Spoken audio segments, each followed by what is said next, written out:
New Testament and look at the words of the Master.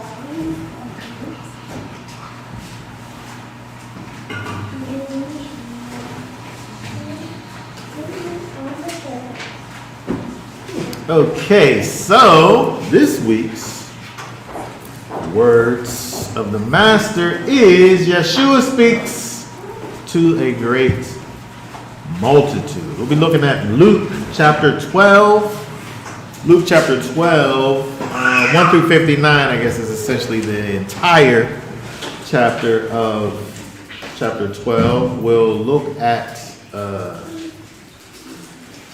the whole chapter. We'll read it a little bit at a time. When we were speaking on last week, we talked about kind of this private meeting.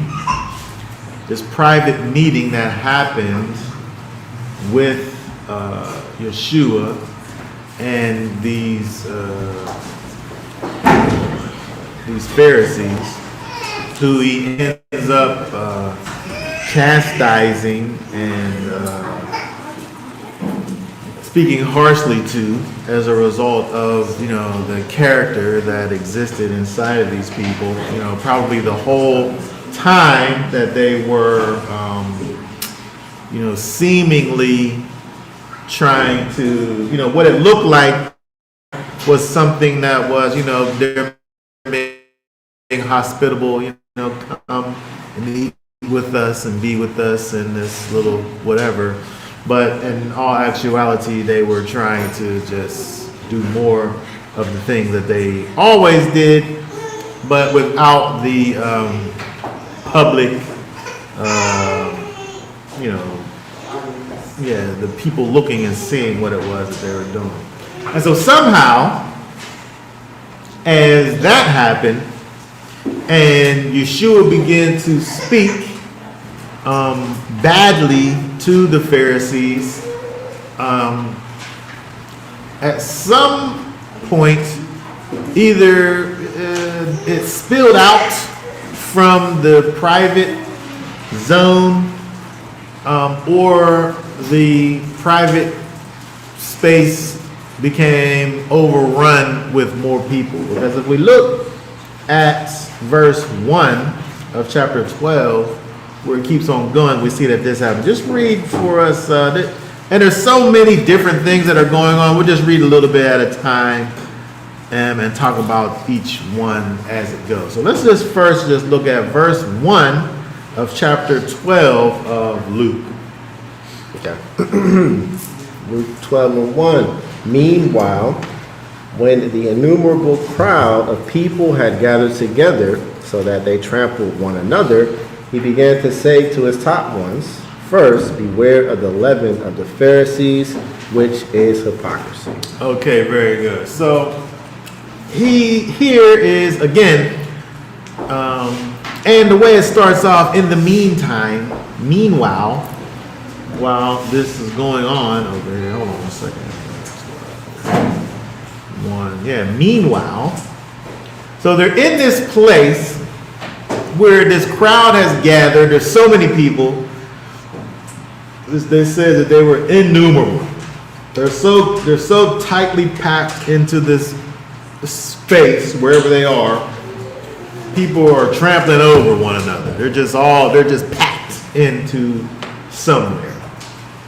And he says, beware of the leaven of the Pharisees, which is hypocrisy. It's interesting again. So we think about the Pharisees, and when we go back to kind of think about what it was that the Messiah's complaint was with these people, it's not necessarily that you can speak about what they said, but more so what they did, their behavior. And so there was just a small little kind of a thing a difference in with them in terms of right and wrong. They had a way about them, which, you know, it had the potential to be right. But this little thing that, you know, that dwelled on the inside of them, which manifested itself, caused the whole thing to be wrong. And so here, Yeshua calls that thing, he references it and refers to it as the leaven of the Pharisees. Right? Leaven being this little bit of something. This thing that, although it is this little thing, it grows and changes the whole dynamic of the thing that is intermixed with.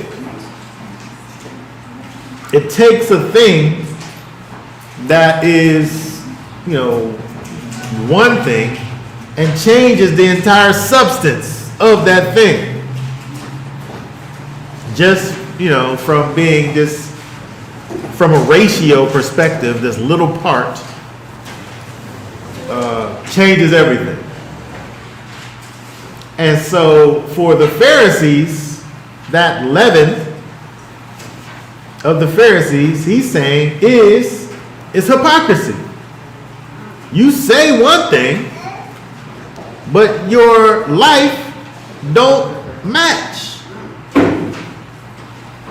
The way that you live is totally different from the way in which you speak. You talk a good game, but meanwhile, you're not really playing out the thing as, you know, as being as advertised by you. Right? And so he says to all of the people, beware you of these things that exist inside of the Pharisees. And then he begins to go, and in this chapter here, we'll see that he kind of goes through various parables that some kind of building on another, some kind of segmented, you know, on their own, but all of them having to do with the fact that it's really necessary for us, those that, you know, walk in this way, to have kind of a steadfastness about us, so that we're not kind of grouped into the category of what has become here of the Pharisees, this hypocrisy. And so I want to look at a few of these things, well, you know, as much as we can here. Let's look at verse number 2 and 3. Let's look at verses 2 and 3 here. And whatever is concealed shall be revealed, and whatever is hidden shall be known. So whatever you have said in the dark shall be heard in the light, and what you have spoken in the ear in inner rooms shall be proclaimed on the housetops. Okay, very good. And so this, I think we can go along, put this along with what Yeshua is talking about in terms of the Pharisees and the leaven of the Pharisees and this hypocrisy, right? He's only saying it because when you think about some of the things that he had already brought up, you know, the Pharisees, they have these things that they say, these customs and traditions that they want to hold on to, these things that give a picture of righteousness, these things that say about them that they are in fact the epitome of righteousness, and yet on the inside they are wicked. And so Yeshua here is saying that, you know, these things, for there is nothing that's covered. Whatever it is that's concealed, those things are going to be revealed. Whatever thing is hidden, that thing is going to be known. And so he actually is doing that for, because when the people look at the Pharisees, they're the picture of righteousness. When they want to find out what righteousness looks like, they should be able to, and probably did, in fact, look at the Pharisees. But Yeshua said, don't believe that. Don't believe what you're looking at. Because they sitting up here saying one thing, but meanwhile, their hearts are black. Right? And so these things that are done in the dark, for them, it's what's actually happening inside of their heart. These things are going to be revealed. And so not only is he speaking to the Pharisees, but letting it be known for all that could hear. But let's keep on going. Let's look at 4 and 5. But I say to you, my friends, do not be afraid of those who kill the body, and after that are unable to do any more. But I shall show you whom you should fear. Fear the one who, after killing, possesses authority to cast into Guinea-home. I don't know what I'm saying. Whatever. Yes. I say to you, fear him. Okay, very good. So the Pharisees are the ones, if they catch you out here doing things that is against the commands, if they catch you out here, they could bring charges up on you, and it's over for you, potentially.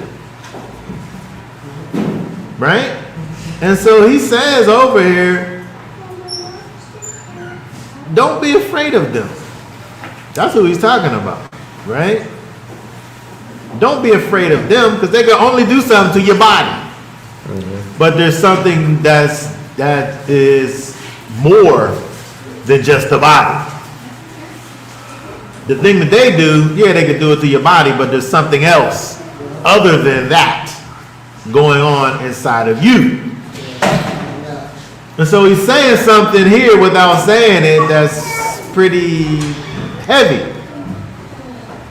Because, it forces us to think about things from a spiritual perspective and understand that, we think about, physical death. But he's saying, do not be afraid of those who could kill your physical body. Because after that, there's nothing else they can do. But there's somebody else, someone that you should fear, that's able to deal with you in another way. Fear him, though. Right? Because he can cast you into Gehenna. The King James says hell. No. And so look at that. Let's look at that, right? Go over to Luke 12:5 and look at that word there in the Greek. That's what I'm familiar with. Cast you in hell. Gehenna. Okay, so that there is of Hebrew origin. It's not a Greek word at all.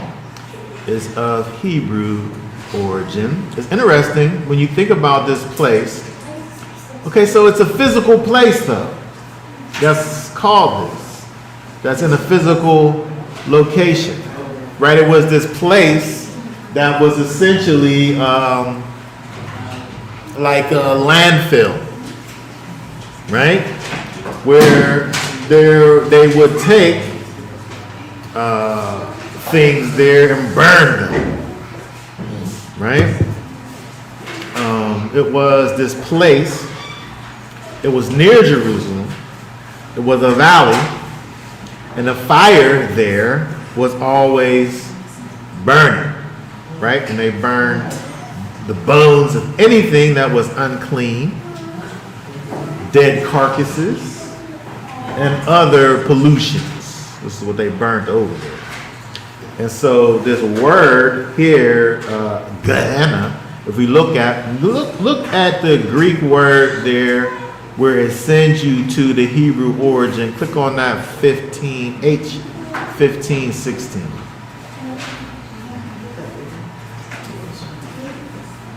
You see that there? Where that word there in the Hebrew means valley, right? Steep valley, narrow gorge. And so it's the valley, it's the narrow gorge of Hinnom, of lamentation, right? So it's the valley of lamentation, the valley of sorrow or weeping, right? But it's interesting that Yeshua, he names this place that is an actual place where you can go to and see it and look at it. But the way that he's talking about it is different than the physical place. And so he's referring you to this physical place so that you could understand what the spiritual implications are about it. Because this place was a place that burned.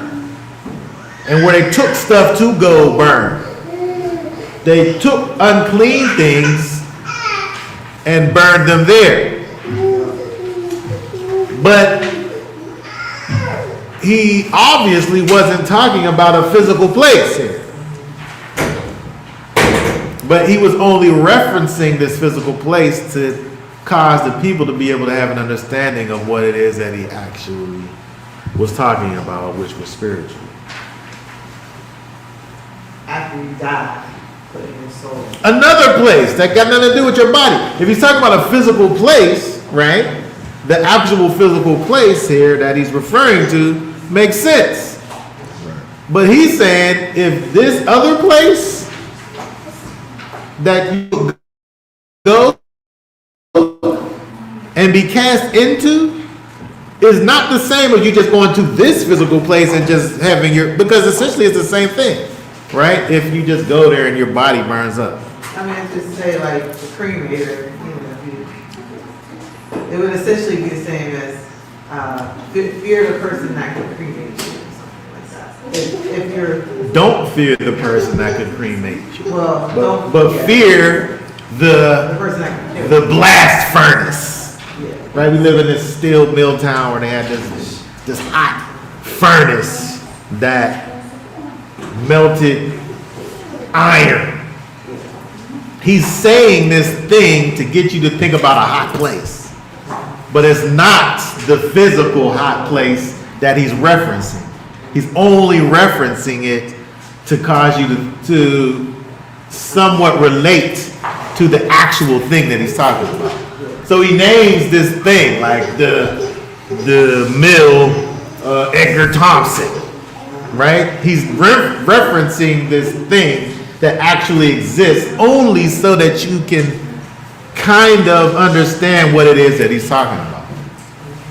I think, like, if you go before there where it says to cast, what's that, G 1685?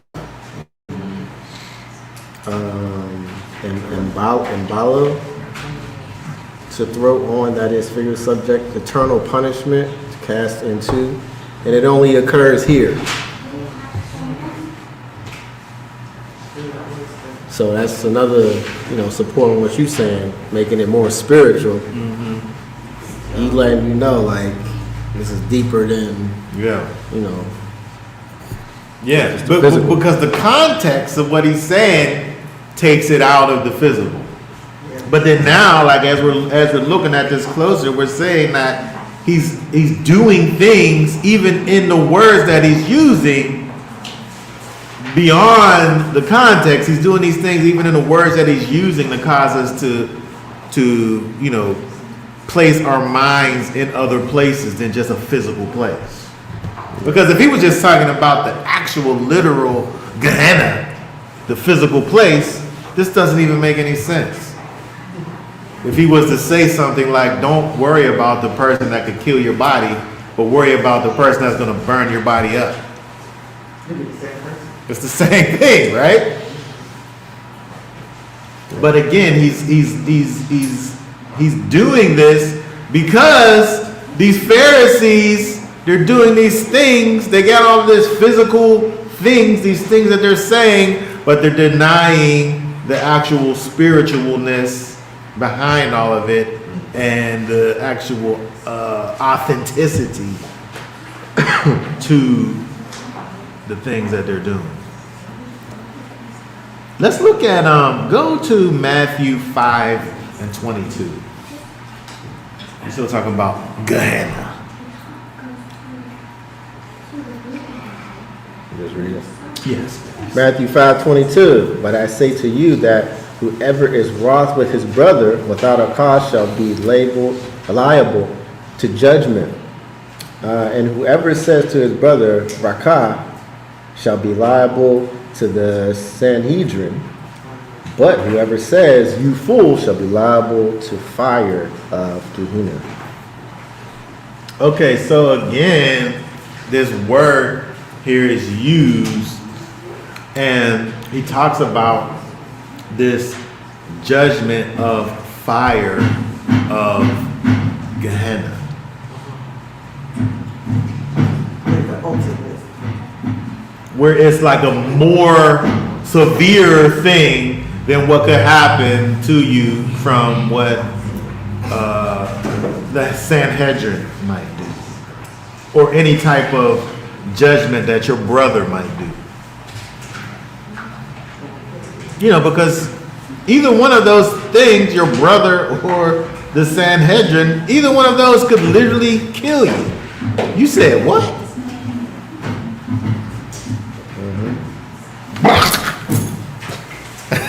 All right? Any one of them could do something that ends your physical body.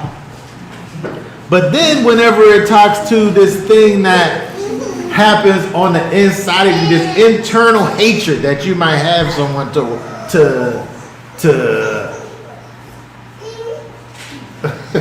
to say, you fool.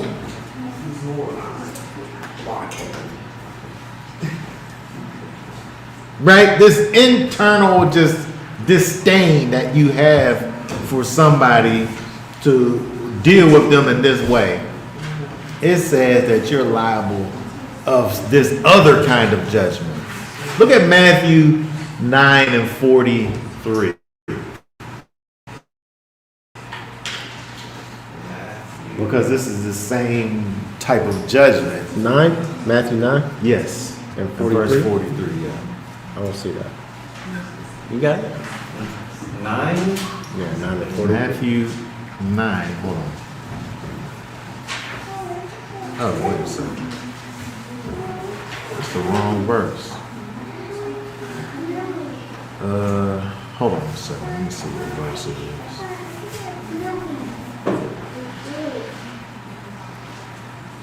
One second here.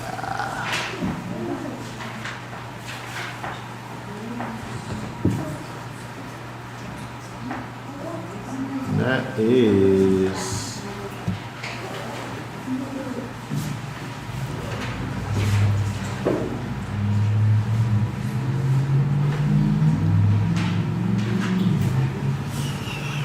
I wrote the wrong verse down. Hold on a second. 12.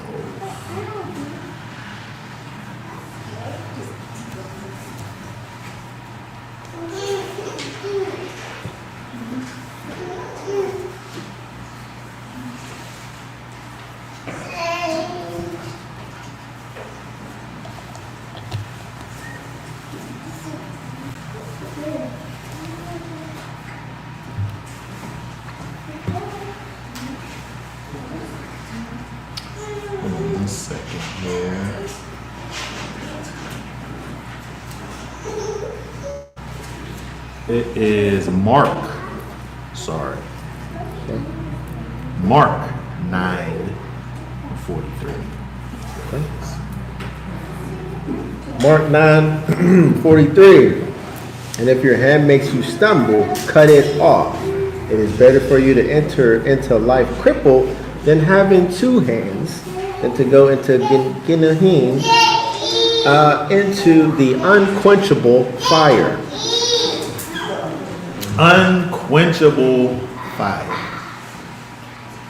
And so again, it is talking about this judgment that is a greater judgment than just like regular judgment that one might think about in this unquenchable fire. Regular fire, it seemed like it could be put out at some point.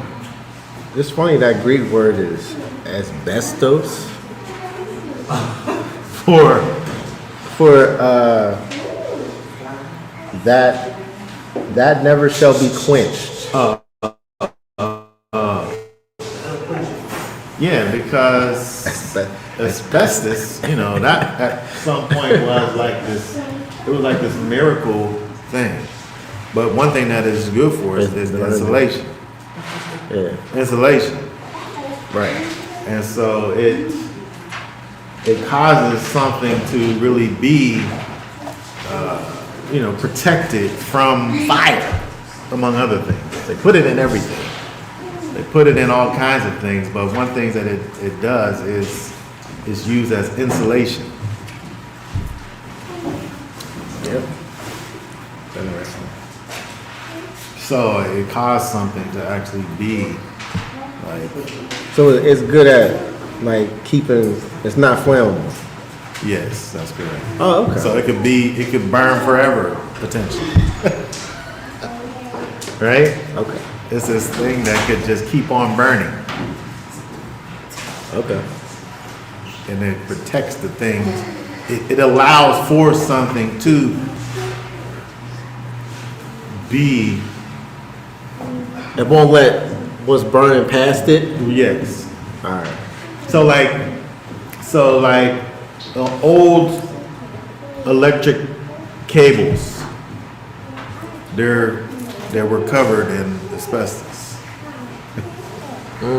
So you can if you go and it's fine. Asbestos is fine until you try to disturb it, cut it, move it, and then it has like these little particles that come up and Right. get inside your body. That's what happens when it gets in you. Yeah. It don't like dissolve or anything, so it gets in you, and then that's why you get asbestosis, because it's this thing that goes in you and it just sits inside of you and causes you to, sickness to happen. Yeah. Because it's just like these foreign particles in your body that can't dissolve.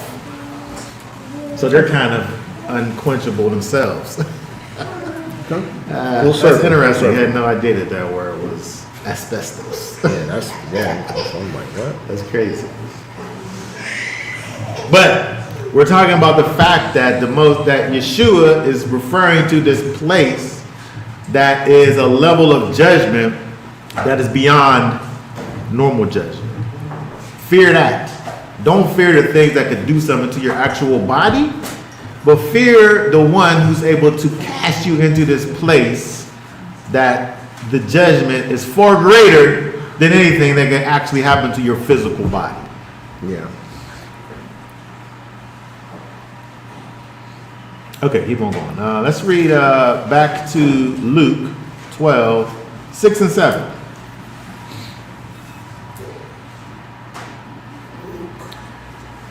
Luke 12 and 6. Are not 5 sparrows sold for 2 copper coins, and not one of them is forgotten before Elohim? But even the hairs of your head have all been numbered. Do not fear, you are worth more than many sparrows. Okay, very good. So now if we think about this in its totality, it begins by talking about beware of the leaven of the Pharisees. The leaven of the Pharisees is, in fact, hypocrisy. And so he starts talking about the fact that their wicked ways will be revealed. Don't be afraid of them that can do these physical things to your physical body, but beware of the one who could do something to who you actually are from a spiritual standpoint. Fear him. And then now he talks about the fact that the Most High, Elohim, you know, we can put a cost on some birds, right? We can put a cost on it. And this, I think, is kind of probably like a low cost, where we don't have too much thought for a couple birds. But the Most High, to him, these things have such a greater value.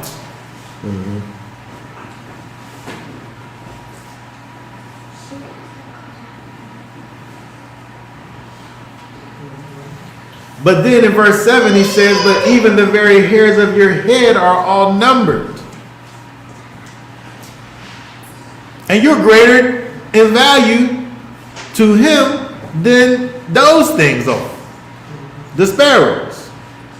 Many sparrows, actually.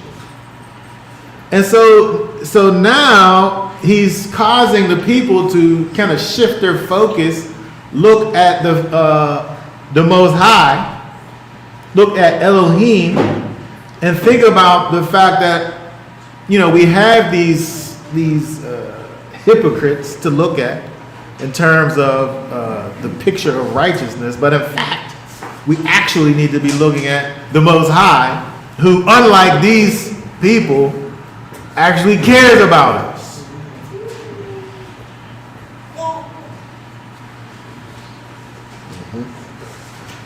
Where these people, they turned into this thing where their focus really kind of is like the thing that they're doing, more so than even the Most High.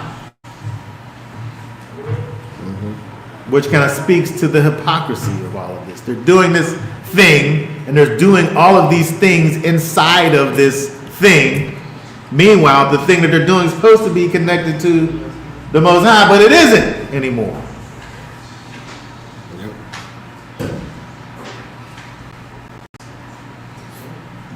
All right, keep on going. Let's read. Let's see. Let's look at 8 through 12. And I say to you, everyone who confesses me before men, the son of Adam, shall also confess him before the messengers of Elohim. But he that has denied me before men shall be denied before the messengers of Elohim. And everyone who shall speak a word against the son of Adam, it shall be forgiven him. But to him who has blasphemed against the set apart spirit, it shall not be forgiven. And they bring you to the congregations and rulers and authorities. Do not worry about how or what you should answer or what you should say, for the set apart spirit shall teach you in that very hour what you should say. Okay, very good. So, again, we see that Yeshua, what he's doing is trying to pull the people's kind of, veneration that exists away from these hypocrites, the Pharisees, and cause them to understand that they actually need to be looking towards the Most High. Understanding that, where he starts off, and we look over there in verse 8, over there, we're talking about this idea of, this form of hypocrisy. You confess me before men, you'll be confessed before the Most High. But if you deny me before men, you'll be denied before the angels of the Most High. Is that like talking about hypocrisy? Like you're like with him secretly, but not with him? Yes, because that's what they are. In public, they're the images of righteousness in public. But the things that are going on inside of them and in the unseen arenas is totally different. So, but before men,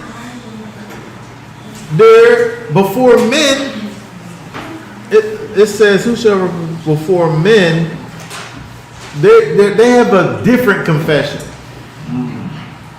They have a different confession.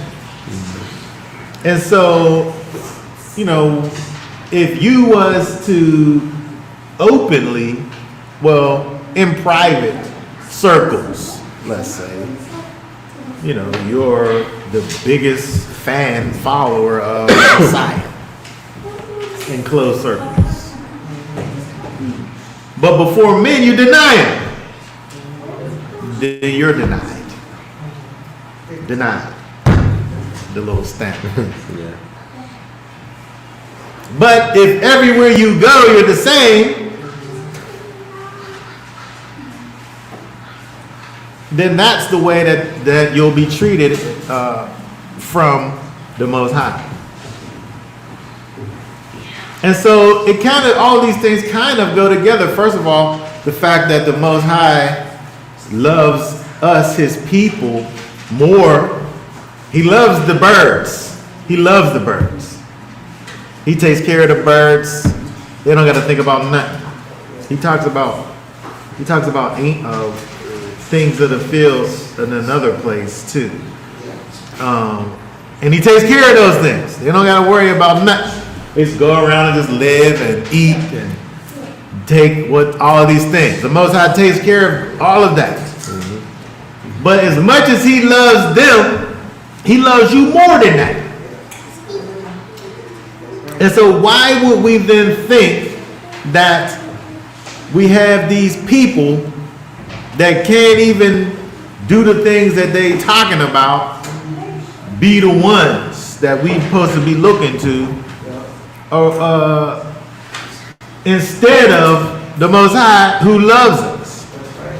And so they sat up here and tried, Yeshua talks about the fact that they made this yoke and this burden that they want you to carry, but they won't even put one finger on the burden that they created. But you have a creator who cares about you more than he cares about the birds in the sky that you can look at and know that they're taken care of. So what make you think you aren't taken care of? Well, he said he cares for you more than that. Yeah. And so he's trying to get the people here to have a greater understanding of the connection that they should have with the Most High.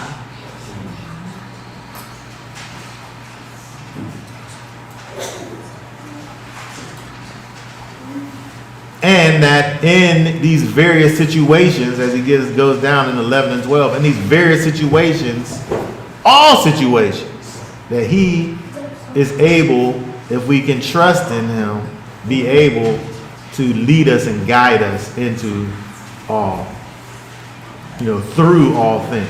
Mm-hmm. All right, let's keep on going. Read 13 through 15. And someone from the crowd said to him, "Teacher, speak to my brother to divide the inheritance with me." But he said to him, "Man, who made me a judge or divider over you?" And he said to them, "Mind and beware of greed, because one's life does not consist of the excess of his possessions." Okay, so Yeshua's up here talking about all these spiritual things, and this guy talking about some inheritance, some physical thing that he can perhaps acquire. Like, what's he talking about? And then so Yeshua, like, he's bringing it back. He had to, guy try to take him out over to the side, and Yeshua had to bring him back. Like, I'm sitting up here telling you all of these things that got to do with eternal life. And you sitting up here talking about inheritance? Yeah. That's because you're greedy. Yeah. You carnal, right? You're coveting these things and trying to figure out how you're supposed to get these things that may or may not be entitled to you. Right? Beware of covetousness.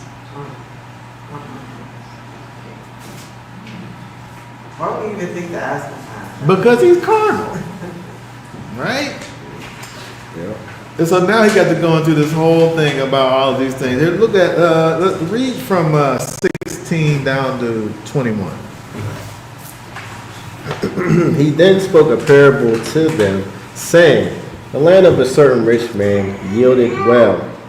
And he was reasoning within himself, saying, what shall I do? Because I have no room to store my crops. And he said, I'm going to do this. Pull down my storehouses and build greater and store all my crops and my goods there. Then say to myself, life, you have many goods laid up for many years. Take your ease, eat, drink, rejoice. The Elohim said to him, you mindless one, this night your life shall be demanded from you, and who shall own what you have prepared? So is he who is storing up treasure for himself and is not rich toward Elohim. Okay, so it's interesting now. Okay, so all of this stuff that he's saying there is directly connected to this guy sitting up here talking about his brother and dividing his inheritance. First of all, what's his brother got to do with his inheritance? Unless maybe he don't have no kids or something. Why is he worrying about his brother dying and what's going to happen to his things if his brother dies? Because it probably should go down, not over. But this guy's only thinking about things. And so Yeshua goes up here and talks about this idea of laying up treasures for oneself. And is not rich towards Elohim. I think that's the key there to thinking about what this is talking about, because we can't think that, we're supposed to not have anything. Like you're supposed to not have nothing. But if the only thing that you think about is having things, and you're not thinking about being rich toward Elohim, which is what he says over here, is the issue. Mm-hmm. This guy got so much stuff, he can't even figure out where to put all the stuff. Like your old manager person who is complaining because he's not able to put all of his cars in his garage. 3-car garage. Yeah. I only got a 3-car garage. Where am I supposed to put my motorcycle? Yeah. He got so many things he don't know what to do, literally. That's like this guy. I got so many fruits and he's so blessed that he don't even know how to store his blessings. But the only thing he's thinking about is that. When the answer is to give it out. Give it to somebody who needs it. You blessed to generate and have that. Now go give it out. You trying to you hold it for yourself. The Most High blessed you to bless others with it. So yes, that's the point. That's the point. If I'm trying to gain things only for the sake of me gaining it, I'm not doing right. But if I'm gaining so that I can help other people, what's wrong with that? yep. That's what he wants for you to be able to do. That's part of the Torah. To be able to help those that are not able to help themselves. Yep. If you can't help yourself, then somebody got to help you. But if nobody can't help themselves, then what? Like, I'm so righteous, I just can't have anything. somebody's gonna have to help you at some point. Yeah. Like somebody got to have things, Yeah. is the point. Righteousness, like lack, is not the picture of righteousness. Yeah. It's just the picture of lack. Righteousness don't necessarily look like lack. Right. So he's not saying that. He's not saying, just so is he that layeth up treasure for himself, period. Right? And is not rich toward Elohim is the part. Right? All of that's one thing. Like you have to be rich toward Elohim To be in good standing. then you're really not going to be laying up treasures for yourself. You're going to be laying up treasures for blessing whoever is able to be blessed.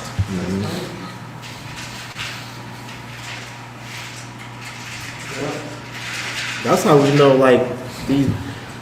I mean, I guess there should be billionaires, but that's how you know the wickedness of people, because the $1 billion, like, What even is that? I don't even understand it. it's like you got so many people lacking. You know a billionaire is not righteous. There's no righteous billionaire. That's what I said, because if I was like super rich, I would not be rich no more, because I would give it all to the people who need it. You see somebody down and out, boom, or these people over there, these homeless people got these drug issues and problems. All right, it's a facility, build a facility right there, rehabilitate them. Whatever money you take to do that, do. These people over there need that. All right, give them money to fix that over there. Yeah. But you got people they're flying over us right now to their islands, going wherever. Right there, the crowd. You know what I mean? Yeah. That's how it's a joke. That's why I'm like, yeah, so Billions. I was thinking about like that. There was one of them little games I was playing on my phone. I forget the name of it, but you would like build these little cities, and you had to buy like stuff, and you would get like Clash of Clans. You got just little bit of coins. yeah. You can't really do nothing. Yeah. But like as you grow, you got so many coins, like it don't even matter. You can just buy this, you just be hitting on buy this, buy that, because you got so much stuff. Yeah. Yeah. It keeps on going. And then you got things set up where it keeps on, the coins grow by themselves. Exactly. You don't gotta, money's not an issue no It's more. not an issue. You're not thinking about it, but Yeah. you don't just sit there and just keep on getting coins Yeah. and don't do nothing with it. Right. You do something with the coins, but you're not worried about. Like when you first start off, you're worried about it. Exactly. Like That's where we at. I gotta decide whether I'm gonna buy this thing. or Yeah, that thing. exactly. This will make me this money, more coins, and then I Yeah, can, right. But then you- you got to Yeah. put the things in place. Right. So that the stuff just grows by itself, and then you could just do whatever you want with it. Exactly. But your focus ain't on that anymore. Exactly. Yep. And so if I'm only just thinking about just trying to get stuff, I'm not thinking about stuff right. Right. If I'm thinking about how to get stuff so that Right. I'm Exactly. able to bless this one or that one, he's not talking against that, because this guy just trying to figure out where he gonna put more stuff at. Right. Not how I could bless the people with the stuff. Good. I was thinking about like when we first started keeping the feast, unleavened bread. So it was hard for me because I like store up a little bit of stuff, like old flour and whatnot, and it was hard for me to like throw it away. But as time went on, I started getting faith. It's kind of like your game, like that's why I raised my hand. That's how I was feeling like. So I believe that he's saying, have righteousness towards Elohim, like that takes faith. They don't have that, so now I give all my big yeast up. I throw my little sourdough starter out because I'm trusting for that next year, you know, that as that time goes on, that he's gonna bless me even more because I'm storing out my treasures in heaven, you know, what I'm saying? Yep. You can give it away. You can throw it away because you can get more. It's no big deal. Yep. You could go all the way back to zero. You're gonna get more. Well, you're gonna get more. Yeah. Like, why am I sitting up here trying to hold on to this little bit of something? Yeah. I'm just gonna use it. That's what you get it for, so you could use it. Exactly. What am I trying to hold on to it for? I think it goes with what we were talking about previously about saving our life. Like, Yeah.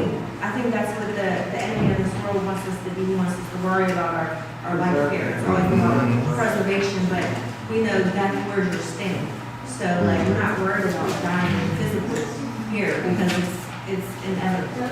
But Yep. we're worried about our soul and behind. Yep.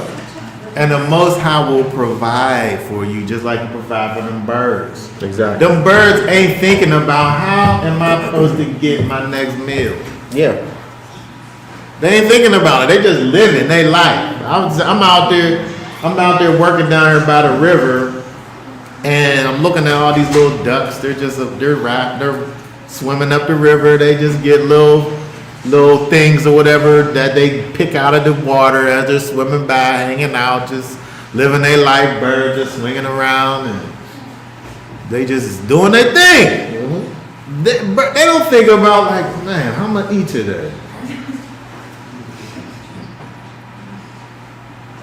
Stressing out, like, man, it's messed up out here. Yep.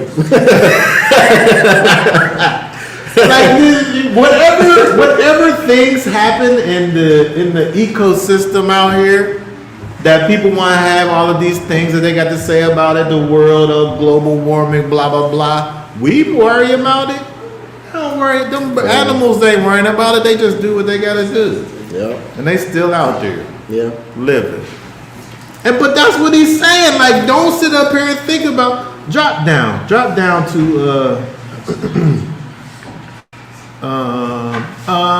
let's see, where did we read to? 20. Start looking at, read from 22 to 25.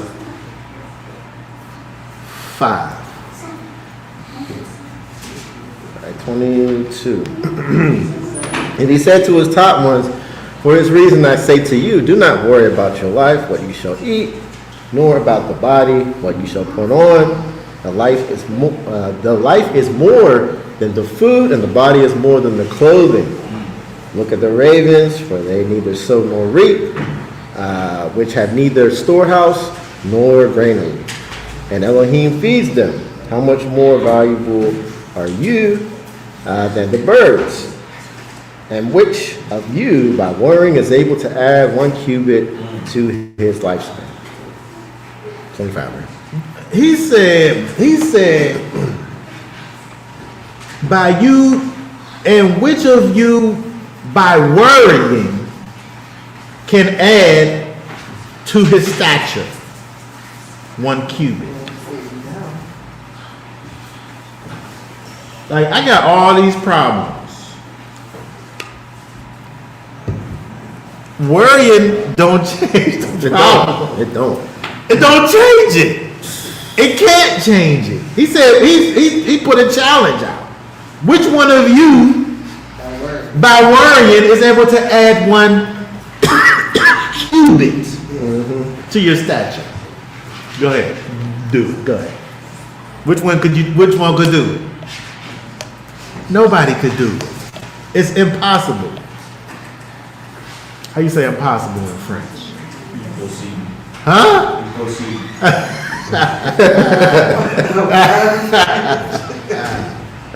It's impossible. You can't do it by worrying.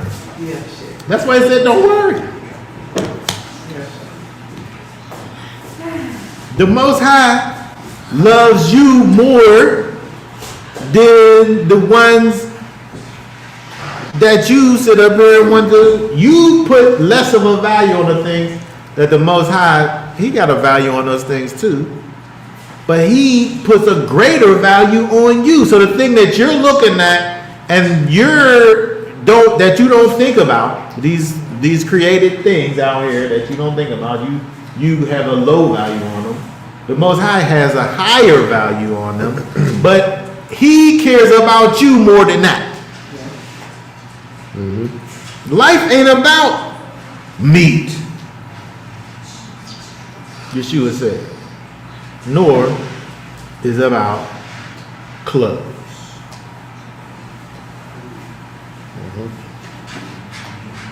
It's not about these physical things.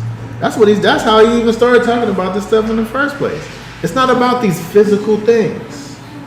It's about spiritual things. This is about connecting to the creator and sustainer of all things and knowing that he cares about you more than anything. And he's going to make a way for you even though you can't see it. Yep. But and then I'm making that way, you still gotta go down it. It's not, you know, why people think don't worry, don't do this, and that means don't do nothing though. We still got stuff we have to do. That's the point. Like the birds, he feed the birds, but they gotta go get the food. They gotta go look. They gotta be active. It's there, but don't be afraid that it's not gonna be there. Yeah, you gotta Going go get away. the thing. Yeah. There's things for you to be doing.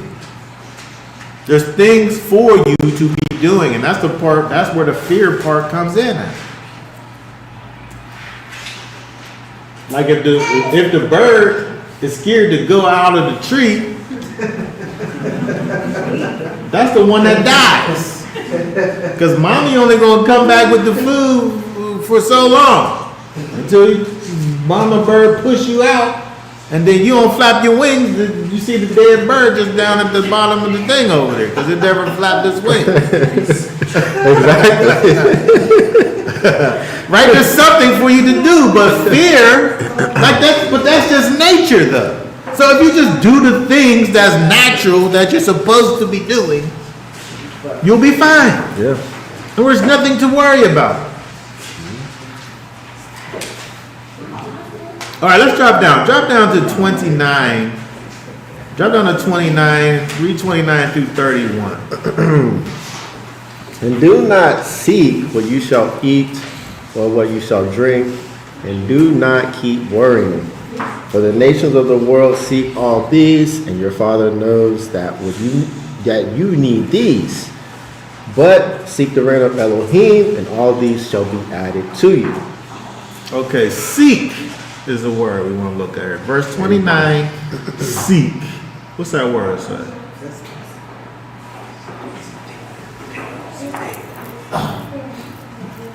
Epizeteo. Epizeteo. To search, inquire, demand, crave, desire, inquire, seek after. Endeavor.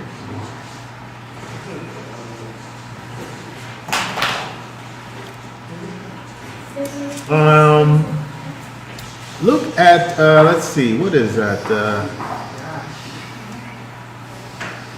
Seek is, what is that? Oh, I'm looking at a different word. What is this here? Does it tell you? Read 22, you look at read 22:12. I'm looking at 22:12. Oh, yeah, that's what I'm looking at. Oh, okay, yeah. That says to seek specifically by Hebraism to worship.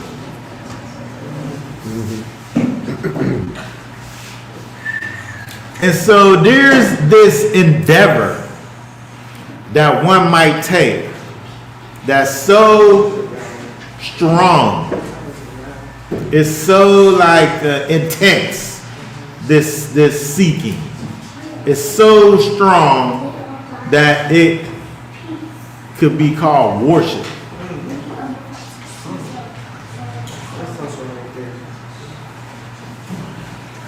Right? This searching this searching that's so intense and is so intimate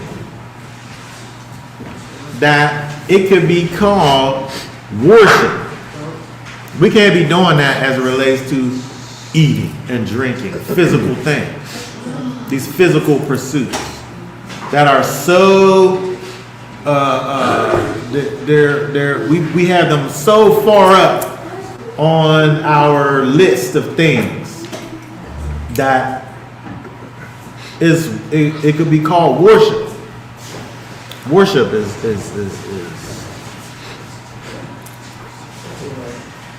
is adoration. It's veneration. Right? When we got so much energy and things focused on, getting food, clothes, things, physical possessions. He said, instead of doing that, seek the kingdom of Elohim. And when we properly do that, all those other things are added to you. Your main focus, the main thing that you're supposed to be doing is trying to figure out, and it's interesting that this word is seek, right? Because he just says seek and you shall find before. Yeah. Ask and you'll be answered. It'll be given to you. Knock and the door will be open. But this idea of seeking in the Hebrew is midrash. Seeking is what we know think about as study. But the point of study, when you think about the point of studies, Torah specifically, is not for the purpose of some mental gymnastics, but it's to understand the character of the Most High so that you can do the character. So it's about intimacy with the Most High, understanding who He is, and then being that thing. So when we think about the idea of seeking the kingdom of Elohim, we're seeking to understand who He is so that we can do what's right in His sight. And when we do that, we're doing things that better our physical self on purpose. Yeah. But the primary focus is not about your physical wants or needs or desires. It's about the kingdom. And so again, if we double back and think about the Pharisees, again, they done turned this into a thing that they do where it's not personal.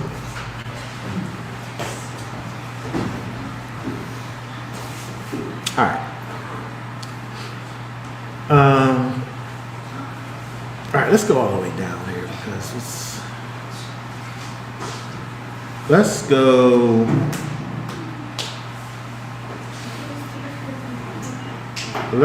I want to just lastly, let's say what we want to talk about just lastly. We want to see.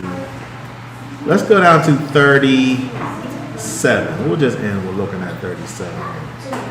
What's verse 37 there say? Blessed are those servants whom the master, when he comes, shall find watching.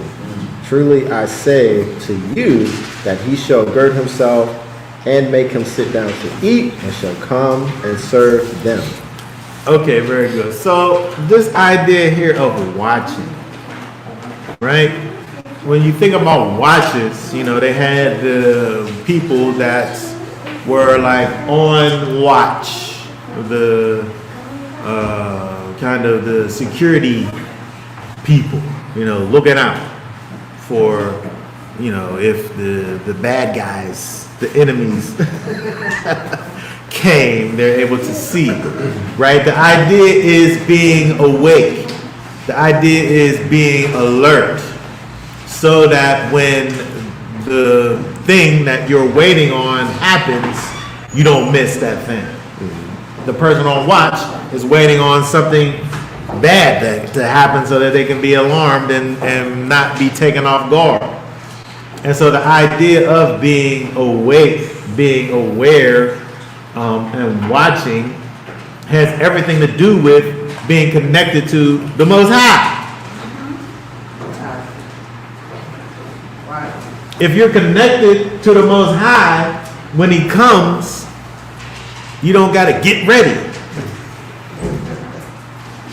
Because you already ready. Staying ready. If you ready, you ain't got to get ready. Right? If you already ready, you ain't got to get ready. When we think about the idea of thinking back to the Passover, the idea is your shoes is already on your feet. So when it's time to go, you could go. Your clothes is on already. You ain't like in your PJs, but you ready to go. And so the idea is when it's time to move, if you stay ready, you ain't got to get ready. And so blessed are the servants when whom the master, when he comes, he'll find watching. They're ready. They're waiting for him to come. So when he comes, all you got to do is move. And so you don't got to sit around and think about how it is that the Most High will have for me to be, because I'm already being that. I don't got to look for my light to turn on when he get here, because my light is already on. And so what we have to be able to do and understand is that Yeshua, he's sitting up there chastising these people who talking about turning the light on, but they never turned it on. They just telling you to turn it on and how low your light is, but they never turned it on. Yeshua is saying, be ready, be awake, do the things, have the heart of Messiah living and dwelling on the inside of you, so that when he comes, you're ready. You don't have to think about what righteousness is, because you are that already. The idea of hypocrisy is for those who haven't already joined the team. Right? That's how he begins this whole thing in the beginning, is saying, beware of them and their leaven, which is hypocrisy, which, the way around that is to actually be about the Most High's business and not just be speaking about it. So again, we look at all the things that he has to say in this chapter, which is a lot. We could probably sum it up by just saying the fact that, he wants for us, his people, to be able to align ourselves with him first and foremost, so that, we're able to enjoy the blessings that he has for us, that he desires, that he actually desires for us to have. He desires for us to read verse 32 real fast. We'll end with this right here. 32. Do not fear, little flock, because your Father did delight to give you the rain. He said his good pleasure is to give you the kingdom. Oh, yeah. Oh, yeah. Oh, yeah. That's what he wants. Right. Like, he wants you to have it. I got this thing over here if you would just ask me for it. I got this thing over here if you would just seek it. This door is right here if you just would knock on it. I'm going to open it for you. Like, he wants for you to have access to the kingdom. Just ask it. Just want it. Right?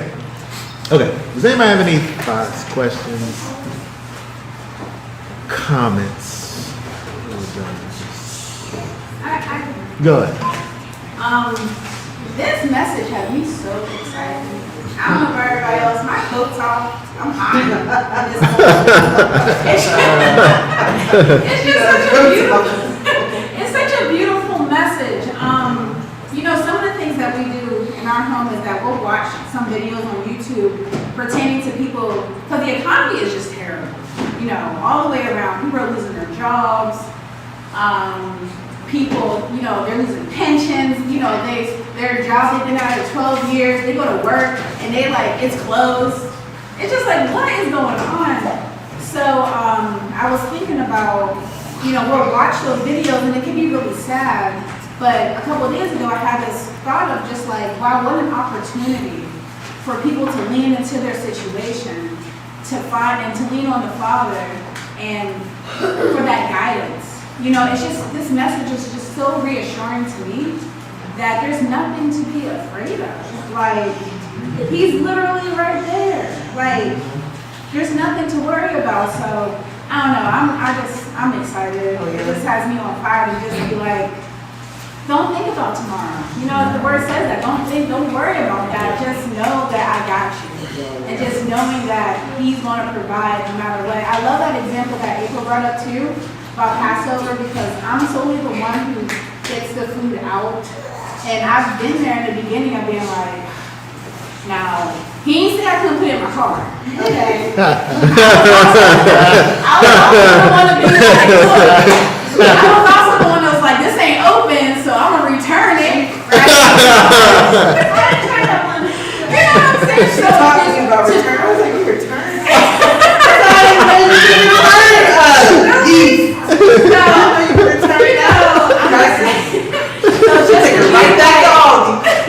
Just to be like over a decade in and to be at a place where it's just like, I don't worry about none of that. You know what I mean? Like I'll throw it away. It ain't nothing. He always provides, and it's just to get to that point. It's just a beautiful place to be in. We're rich, right? Exactly. So just more of a statement, not a question, but it's just a beautiful message that has me excited for the future.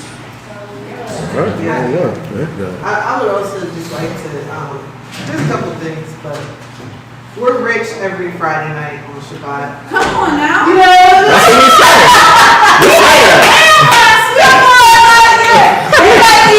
we might eat a sandwich or some noodles or some breakfast for dinner. We might have to, you know what I mean? Like, but we go on Friday night.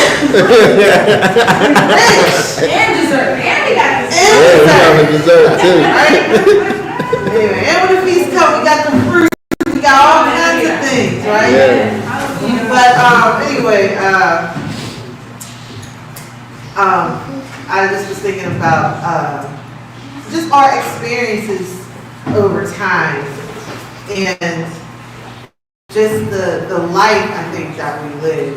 You know what I mean? Like some people, I remember when I was in college and they said, oh, you don't study on the Sabbath? Like, oh, you know, like you're not gonna write this paper, you got this paper due. And they're like, you're just gonna take a break? Or like, just different things in my life. And I'm always like, okay, no, I'm okay. And then just at the end, like the fact that, you know, I said, okay, I'm not gonna work on this paper. I know I got this due. You know what I mean? But I'm not gonna do that. And so I just think about how just whenever, just talking about sowing and reaping, you know, I'll never forget when I left, even when I left my job, and everybody was like, you're quitting? Like, you're not going to another job? They asked you that too, right, Corey? They said to you, like, your wife she's going to stop working right now? Question mark at the end? And just how the Most High, if we're in tune with Him, how much He's in tune with us. That's all.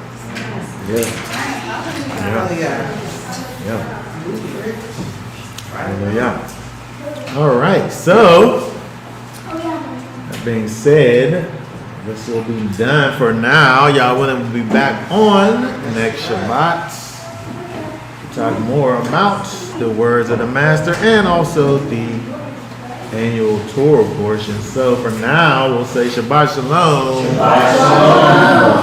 Shalom.